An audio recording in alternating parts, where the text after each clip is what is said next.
All right, this is episode 4 of Sunday School with Ron. In episode 3, we started our walkthrough of chapter 1 of the book of Hebrews, and we'll continue with that. The author has begun his argument to prove that Jesus is superior, in this case, superior to the angels, but he's building towards a larger argument, and we'll see this text gain momentum as it carries on through the next few chapters. We left off in verses 3 or 4 of last week. We'll pick up in verse 4. I'll begin reading from there to verse 8. Being made so much better than the angels, as he hath by inheritance obtained a more excellent name than they. For unto which of the angels said he at any time, Thou art my son, this day have I begotten thee? And again, I will be to him a father, and he shall be to me a son. And again, when he bringeth in the first begotten into the world, he saith, And let all the angels of God worship him. And of the angels he said, Who maketh his angels spirits and his ministers a flame of fire. But unto the Son he saith, Thy throne, O God, is forever and ever. A scepter of righteousness is the scepter of thy kingdom. So one of the proofs that the author is offering that Jesus is better than the angels is God had never called any of the angels son. David prophetically referred to Jesus as God's son in Psalm 2, verses 7, the verse that the writer quotes here in Hebrews chapter 1 and verse 5. The Old Testament writers referred to angels collectively as the sons of God, and you see that in the book of Job and other parts, but they did not refer to any one of them as the son of God in a singular or specific sense.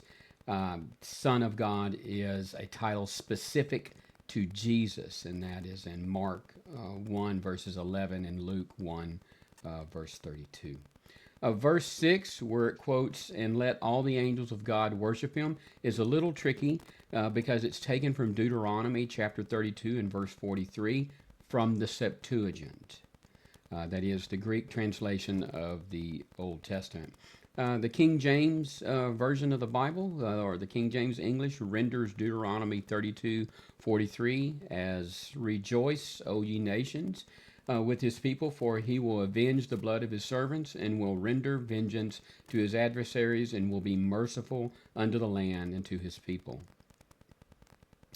In the Septuagint it reads, Rejoice, ye heavens, with him, let all the angels of God worship him. And this is in fact what the author is quoting.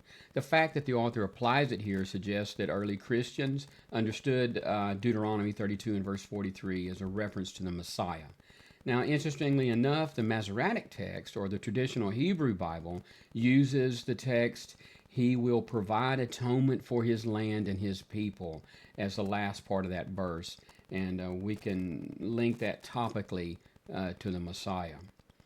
In fairness, the typical Jew probably would not see this verse as having messianic references. But it's interesting that the author of the book here applies it to Jesus. And it seems clear that his intended audience would have understood that reference.